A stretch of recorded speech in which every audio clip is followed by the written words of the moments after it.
সবাইকে আমন্ত্রণ জানাচ্ছি আজকের এই ভিডিওতে। আজকে আলোচনা করব ঢাকা হতে রেলপথে নোয়াখালী যাবার সকল বিস্তারিত বিষয় নিয়ে।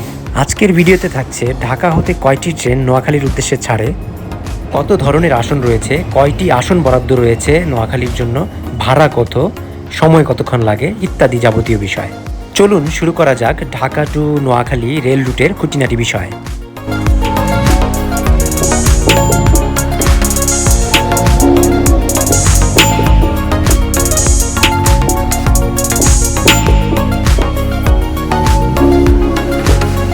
ঢাকা হতে নোয়াখালীর উদ্দেশ্যে দুটি স্টেশন হতে যাত্রা শুরু করতে পারবেন। একটি হচ্ছে কমলাপুর স্টেশন, আরেকটি হচ্ছে বিমানবন্দর রেল স্টেশন। ঢাকায় আপনার অবস্থান বিবেচনায় আপনি আপনার স্টেশন সিলেক্ট করে নেবেন। ঢাকা হতে মূলত একটি মাত্র আন্তনগর ট্রেন নোয়াখালীর উদ্দেশ্যে যাত্রা করে, সেটি হচ্ছে ট্রেন নং 712 উপকূল এক্সপ্রেস।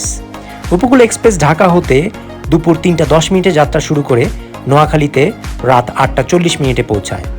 এই ট্রেনটিতে মোট দুই ধরনের আসন বরাদ্দ রয়েছে, একটি হচ্ছে স্নিগ্ধা আর একটি হচ্ছে এস চেয়ার। স্নিগ্ধায় আসন বরাদ্দ রয়েছে 119টি, এস চেয়ারে আসন বরাদ্দ রয়েছে 260টি। স্নিগ্ধার ভাড়া 524 টাকা, এস চেয়ারের ভাড়া 275 টাকা। উপকূল এক্সপ্রেস ঢাকার কমলাপুর স্টেশন হতে দুপুর 3টা 10 মিনিটে যাত্রা শুরু করে বিমানবন্দর স্টেশনে দুপুর 3টা 33 মিনিটে যাত্রা বিরতি দিয়ে নরসিংদী, ভৈরব বাজার, আশুগঞ্জ, ব্রাহ্মণবাড়িয়া, আখাউড়া, কসবা, কুমিল্লা, লাকসাম, নাথের পেতুয়া, সোনাইমুড়ি, বাজরা, চৌমুহনী, মাইজদিকোট যাত্রা বিরতি দিয়ে নোয়াখালীতে রাত 8টা 40 মিনিটে পৌঁছায়। উপকূল এক্সপ্রেস ট্রেনে ঢাকা হতে নোয়াখালী পৌঁছাতে আনুমানিক সময় লাগে 5.5 ঘন্টা। এই ট্রেনটি সাপ্তাহিক বন্ধ থাকে মঙ্গলবারে। আশা করি আজকের ভিডিওটি যারা নোয়াখালী প্রথমবারের মতো যাত্রা করবেন তাদের উপকারে আসবে। চ্যানেলটি সাবস্ক্রাইব করে রাখবেন, পরবর্তী ভিডিও নোটিফিকেশন পাওয়ার জন্য বেল আইকনটি ক্লিক করে রাখবেন। সবাইকে আজকের মতো বিদায় জানাচ্ছি।